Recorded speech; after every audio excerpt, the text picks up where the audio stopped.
we described some basic things about breathing and respiration, like why it is needed and how it is done or why it is done.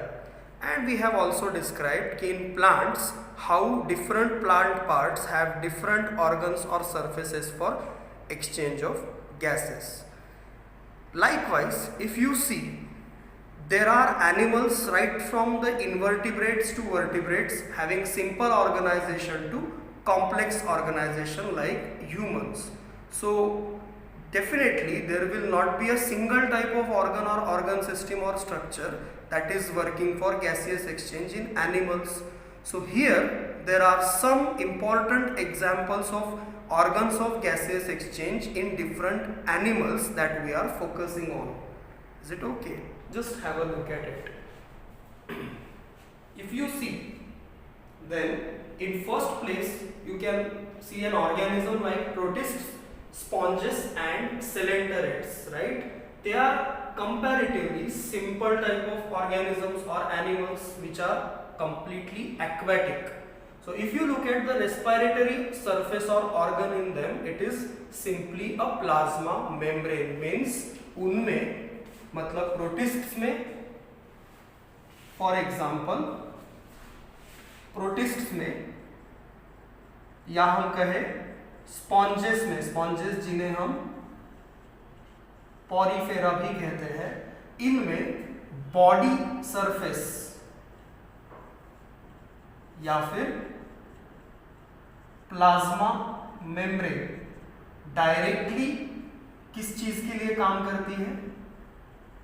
Exchange of gases. तो इस तरह के respiration को हम कहते हैं body surface respiration. Is it okay? Body surface respiration क्यों? क्योंकि यहाँ पे हमको दिखेगा कि जो एक्सचेंज ऑफ गैसेस है वो डायरेक्टली बॉडी सरफेस के थ्रू हो रहा है, राइट? उसी तरह से आप आगे अगर देखो उस चार्ट में तो हमको सेकंड नंबर पे दिखेगा फ्लैटवर्म्स, प्लैनेरिया, एनालिड्स जैसे कि earthworm, Nereis, leech, amphibians like frog.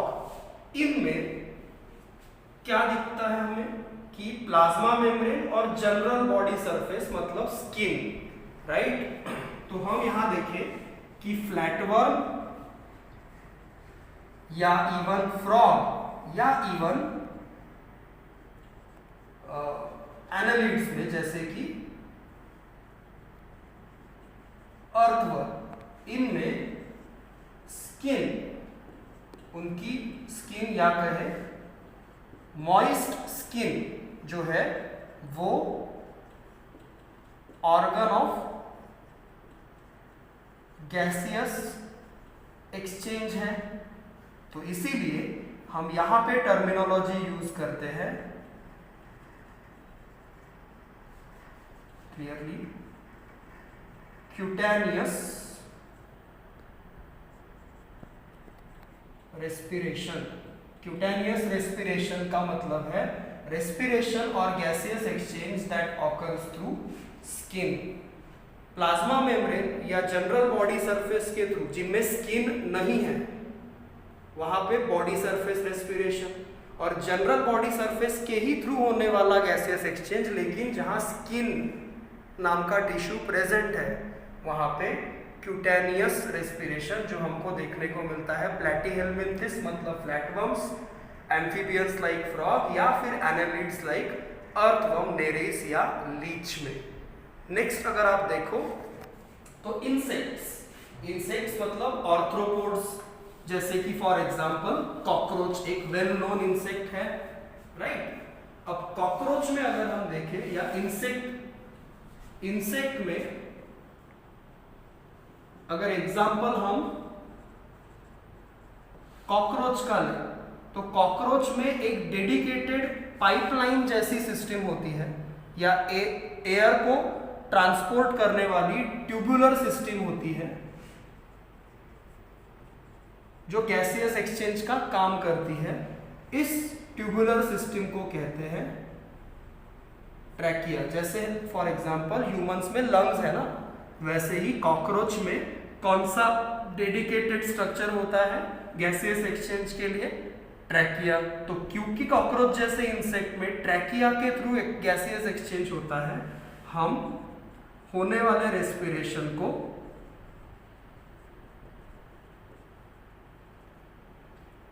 Tracheal respiration कहते हैं। ठीक उसी तरह से अगर हम फिशेस में देखें, फिशेस जो कि एक्वेटिक है, उनमें सब जानते हैं, जनरल नॉलेज की बात है कि गैसियस एक्सचेंज कौन से ऑर्गन या कौन से स्ट्रक्चर से होता है? गिल्स। तो गिल्स जैसे यहाँ ट्रैकिया से थ्रू हो रहा है, यहाँ पे गिल्स के थ्रू होता है। तो गिल्स अगर गैसियस एक्सचेंज का ऑर्गन है तो टर्मिनोलॉजी जो यूज होती है वो है ब्रांचियल रेस्पिरेशन। ब्रोंकियल नहीं, branchial respiration. If the respiratory organ is gills, if the respiratory organ is trachea, it's tracheal respiration. Likewise अगर ह्यूमंस की बात करें तो रेस्पिरेटरी ऑर्गन है लंग्स,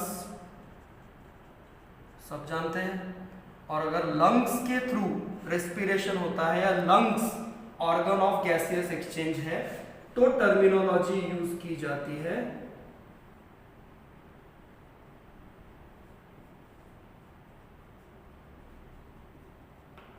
पल्मोनरी रेस्पिरेशन। तो हमको यहाँ पे कुछ बेसिक टर्मिनोलॉजी समझ में आती है। Body surface respiration, then cutaneous respiration, tracheal respiration, branchial respiration and pulmonary respiration. तो ये pulmonary, branchial, tracheal, body surface, cutaneous, ये टर्मिनोलॉजीज किस बेसिस पे है? उस ऑर्गन के बेसिस पे या उस स्ट्रक्चर के बेसिस पे जिसके थ्रू गैसियस एक्सचेंज होता है। और कुछ एडिशनल एग्जांपल्स भी हम वहां देख सकते हैं, जैसे कि अरेक्निड्स, स्पाइडर्स या स्कॉर्पियंस में बुक लंग्स नाम का ऑर्गन है जो गैसेस एक्सचेंज करवाता है। देन लिमुलस नाम के आर्थ्रोपोड में बुक गिल्स नाम का ऑर्गन है जिसके थ्रू गैसेस एक्सचेंज होता है। देन टैडपोल मतलब फ्रॉग तैयार होने के पहले का फॉर्म, ठीक है ना, जिसमें टेल भी होती है, फ्रॉग में टेल नहीं होती। तो टैडपोल में एक्सटर्नल गिल्स के थ्रू गैसेस एक्सचेंज होता है। फिश में हम देख चुके, रेप्टाइल्स, बर्ड्स और मैमल्स जैसे कि ह्यूमंस में लंग्स के थ्रू होता है, जबकि टर्टल्स, कछुओं में cloaca, CLOCA, it's CLOACA, cloaca नाम के ऑर्गन के थ्रू गैसियस एक्सचेंज हमको देखने को मिलता है। Just have a proper look at this whole chart because it is quite important. You should know that in particular group of organism, which particular organ acts as a respiratory organ, and also these basic terminologies which we have seen like branchial, tracheal or pulmonary respiration.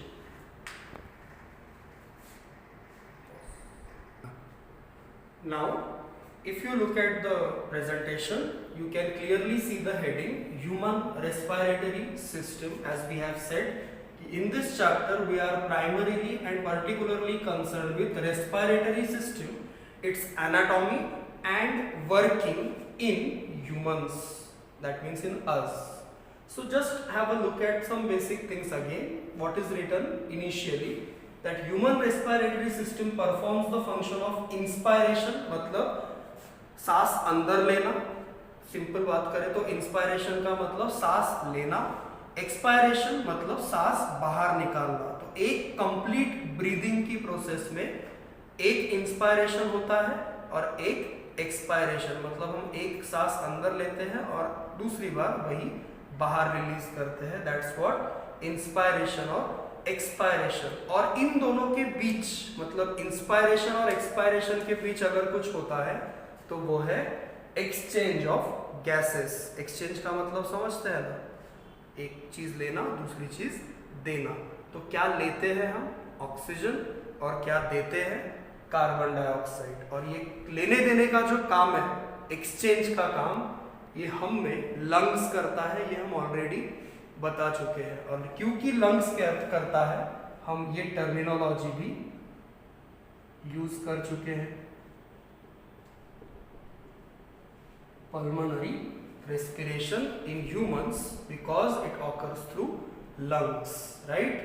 Now नीचे अगर हम अब देखें तो क्या दिखता है कि these gases, मतलब कौन सी गैसेस जो एक्सचेंज करवाई लंग्स ने, वो गैसेस बाद में ब्लड सर्कुलेटरी सिस्टम ट्रांसपोर्ट करवाती है। इसको तो हम पूरी डिटेल में देख चुके हैं कि कैसे लंग्स से ब्लड हार्ट में आता है, कैसे हार्ट उसे पंप करता है और कैसे पंप किया हुआ ब्लड बॉडी के अलग अलग हिस्सों में ब्लड वेसल्स मतलब आर्टरीज और कैपिलरीज के थ्रू पहुंचाया जाता है, और कैसे इम्प्योर या फिर carbon dioxide rich blood heart तक आता है, और कैसे हार्ट फिर से उस इम्प्योर या कार्बन डाइऑक्साइड रिच ब्लड को लंग्स तक पहुंचाता है। तो ये जो पहुंचाने लाने का काम है ये सर्कुलेटरी सिस्टम का है, लेकिन एक्सचेंज का काम जो है वो रेस्पिरेटरी सिस्टम का है, प्राइमरीली लंग्स का है।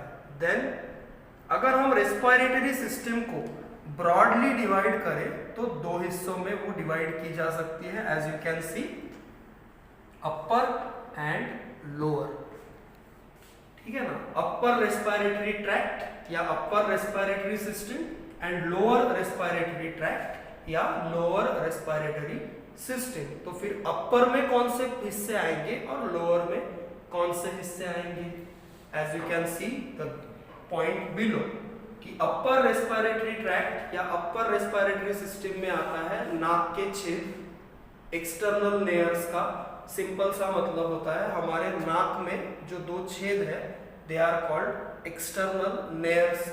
वैसे ही दो छेद नाक के अंदर की तरफ है उन्हें हम कहते हैं इंटरनल नेयर्स, ठीक है ना। बाहर के दिखते हैं तो एक्सटर्नल, अंदर के नहीं दिखते तो इंटरनल, और दोनों के बीच है नॉस्ट्रिल या चेम्बर जिसे हम नाजल चेम्बर कहते हैं, जो दो हिस्सों में डिवाइडेड है, left and right, with the help of nasal septum. मतलब अगर ये नाक है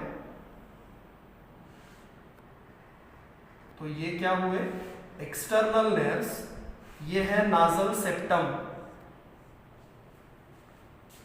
ठीक, दिस इज सेप्टम। ये कौन सा चेंबर हुआ, राइट चेंबर, ये लेफ्ट चेंबर, और ये जो है ये एक इंटरनल नेयर्स है, मतलब जो नाक के अंदर है। these are internal layers, these are external layers, these are nasal chambers and this is nasal septum. Is it okay? आगे देखो, वहां पे हम अगर देखें तो इसके अलावा फेरिंग्स मतलब नाक के पीछे अगर जाए तो जो हिस्सा आता है रेस्पिरेटरी ट्रैक्ट का, दैट इज कॉल्ड फेरिंग्स। तो यहां तक मतलब फेरिंग्स तक external nares, nostrils, internal nares and pharynx, these are all parts of upper respiratory tract. और इसके बाद जितने भी हिस्से हैं दैट इज लैरिंग्स, मतलब जो हम एडम्स एप्पल कहते हैं ना, मतलब घसा, that is what your larynx region is. उसके बाद विंड पाइप, ट्रैकिया, ट्रैकिया को हम जनरली कहते हैं wind pipe. If you know, oesophagus नाम की जो ट्यूब है उसे हम फूड पाइप कहते हैं क्योंकि उसके थ्रू फूड स्टमक की तरफ जाता है। तो ट्रैकिया के थ्रू एयर जो है वो लंग्स के तरफ जाती है, और ट्रैकिया भी एक ट्यूब लाइक स्ट्रक्चर है जिसे हम विंड पाइप कहते हैं। ट्रैकिया के बाद आता है ब्रोंकाई। ब्रोंकाई फर्दर डिवाइड होता है ब्रोंकियोल्स में, और ब्रोंकियोल्स पहुंचती है लंग्स के अंदर, मतलब अल्वेओलाई जिसे हम कहते हैं वहां। तो ये अल्वेओलाई, ब्रोंकियोल्स, ब्रोंकाई, ट्रैकिया, लैरिंग्स, ये सब इन लोअर जो है रेस्पिरेटरी ट्रैक्ट के हिस्से हैं, जबकि external nares, nostrils, internal nares and pharynx ये अपर रेस्पिरेटरी ट्रैक्ट के हिस्से हैं। यहाँ पे इस डायग्राम में हमको एक ओवरऑल व्यू देखने को मिलेगा, किस चीज का, ह्यूमन रेस्पिरेटरी सिस्टम का। अगर देखो तो नॉस्ट्रिल हुए एक्सटर्नल लेयर्स, नाजल कैविटी, ये है आपका pharynx region. If you see this is pharynx, जो नाक के पीछे है, ठीक है। उसके बाद तुम्हारा लैरिंक्स, ये, उसके बाद ये रहा trachea, this is trachea, tube like structure. Trachea further divide हुआ, जो ये बड़ी ट्यूब्स दिख रही है ये यहाँ, दिस आर ब्रोंकाई। ये जो छोटी छोटी डिविजन्स दिख रही है ये ब्रोंकियोल्स है। और अंदर की तरफ अगर हम देखें डिटेल में तो इस तरह के सैक्स होते हैं। ये जो सैक्स दिख रहे हैं ना, ये ऐसा है, राइट। या इधर देखो आप थोड़ा ज़्यादा ठीक से, कि ये इस तरह का सैक हमको दिखता है, तो इसे हम कहते हैं अल्वेओलाई, ठीक है ना। अब इस अल्वेओलाई का भी एक सिंगल स्ट्रक्चर हम निकाल के देखें तो ये कुछ ऐसा है, ठीक है। इसको कहते हैं एयर सैक्यूल या फिर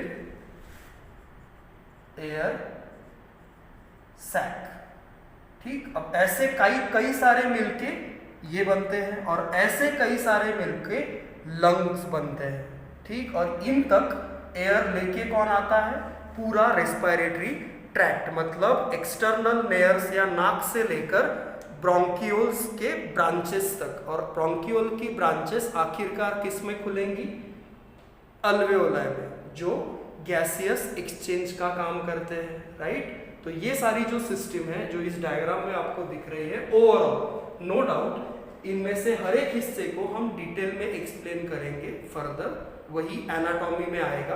बट यहाँ पे जो दिख रहा है वो एक ओवरऑल व्यू है ह्यूमन रेस्पिरेटरी सिस्टम का, as you can clearly C.